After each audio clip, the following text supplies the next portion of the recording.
bagenda ku deportingibwa lwa busiiwufu bwa mpisa, kwambala bubi, kubulwa mpapula, kubasanga nga banywa ebiragalalagala, kubasanga nga batunda emyenge nga tebalina license, kweyisa bubi, kola bikujjuko bitali mateeka, kola meeting zimenya mateeka.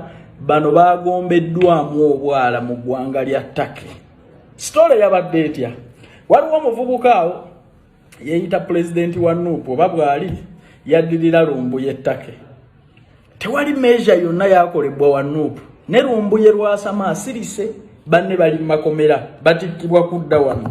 Kugaye ne pato yennyini yakubaka kuyege nti Lumbuye bamusibidde eno n'atutwala mu makooti agatabanga mu musango gwa Lumbuye.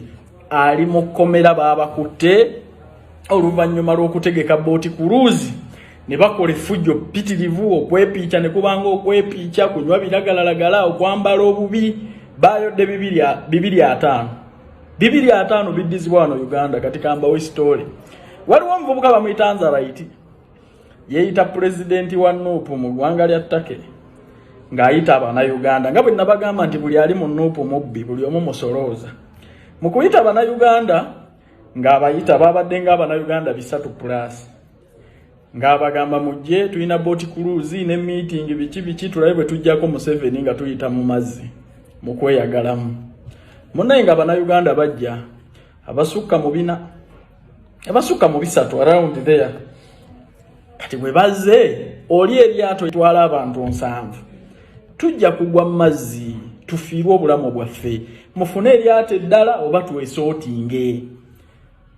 Kye yakoze Anzaraiti nga yagumiza mbiro ng'agumaza mbiro anti yamaze okusolooza ng'Abannayuganda baddaawo bava mu lyato ku bbali awo nga batandika okunywerawo ebiragalalagala kuba music kola biki. Poliisi siwe yabasanze nga bakola fujjo bonna nga babazingako poliisi ey'oku mazzi ey'ebikwekweto eyaki nga babakwata werizi kitambuliso yako okola biki gwe omwenge gwonywa guno gutakirizibwa wano wagujjeewa enjaga mwagijjeewa n'ebirala byonna nga bakwata 200 balaja n'olwaleero sinnalabayo wa Nuupu wadde alina measure bajja mukomera nga ba inboxinga ku email nti ng'obuze biki kino kiyina ababuze ki passport biki mbagamba mbirina mukama wange webiri byonna biri mu case biri safe mbagamba ngabangamba kakati esomero bwekyo olimanyi nti sirimanyi nti kati so kugenda olisaakingeko ku IG then ojja kujja tukola ki otusindikire message tukuddemu tukuganye Delio Academy ekola kusinga ddala ebyo bya movie industry acting biki nebamubuuza ku bintu ebyo byonna kuba kuliko course content creation olondako kikwebyo byasinga okwagala okwo nembagamba nasoka bagamba production bangamba kitulina kyetukola kyetukulabamu lwaki otugamba production ngamba otugenda kudeka mu acting tugenda kusasulira buli kimu ebimu kale ebimu ojja kuteekamu naye party nene yaffe nengamba what's happened ngamba okay nendisearchingako nga somero iri international then certificate nga ziri legit ziri ezakabi okay wali tabu nga ndowooza byakusaaga mba ndi awo nga embassy enkubira e Nigeria abangamba jangu okole interview natuukawo tebansumbuwa baluuze babya just visit biki nga ogenda kusoma tofaayo tuka bulungi wali nga nsakola na interview in fact byonna babinkolerako biki documents eza LFA biki covid ebyo byonna babinkolerako nga tumaliriza nga baddamu bankubira essimu abangamba funa kano bakayita bayita kafaananyi akagenda obeera ku kadi y'essomero otuwe ne address yo ey'ewaka ennyumba gy'obeerako biki nanga mbikolako nze lunaku actually sigenda mu nsi emu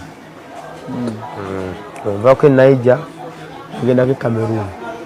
Nti bwe mba mwagala kuyamba Claver nze ndowooza tekyandibadde kivvulo Musooke musabe ba promoter bano be mulaba bazunga endagaano zaabwe n'omuyimbi. Mujja kulaba nga mukoledde Claver gye ekivulu mukiwagidde ngolooza kigenda kukyusa bulamu bwe naye nga ku ssente zonna ezivudde mu kivulu ayinako miliyoni 5 ng'omutemu ogusinga gugenze eri ba promoter. Claver gye ekisobola okumuzza mu music industry si kivulu. Njagala ombuulire muyimbi ki ekivulu gwe kyali kizizza mu music industry. Ne ba promoter abagendo kitegeka bakimanyi bulungi nti ekizza omuyimbi mu bantu aba music na ngeri gye yeeyisaamu. Ne bw'otegeka ebivulu bimeka bagezaako okutegekera mu madokisi ebivulu naye ye bwe yalema okwepolishinga n'okumanya kikyali okweyisanga omuyimbi nakati akyali kasasiro. Zari alina statement gye yakoze ng'emuswaza jjo tujogera mulowooza tetumwagala. Genda sooka muyozaayoza agenda anyirira namulabye asazeeko Zari nantale amagulu gaatoolokoka yeetaddemu ssente yekoze sipojali kadakyalabika nnyo nguba magulu gana manene gana kati yagakola sajali ate nalabye yabadde amubuuza ati yamagulu ge gayigaaliko okugijja. So Farinda nakazi bwe Zari toto wamulabye nga asazeeko amagulu gaatoolokoka buli wamu asonyeewo. Big up Zari for the first time weetaddemu ku kasente. Kyenjagala osooka okugamba omenyewo ki statement gy'okozesa nti we billionaire. You're not a billionaire. You're not a billionaire. Don't misuse words. You can be a millionaire, but you're not yet a billionaire.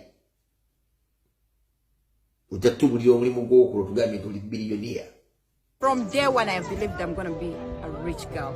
And here we are. I'm not rich. I'm not that rich. I am rich. Not that rich, though. But I am rich. Yeah, I have a rich heart. You know, being rich starts with your heart. Being rich starts with believing in yourself. So from when I was a child, I believed I am not going to be poor. And I am not poor. I'm not hoping to be poor. I don't like being poor. I don't like poor people. I'm not about to be poor.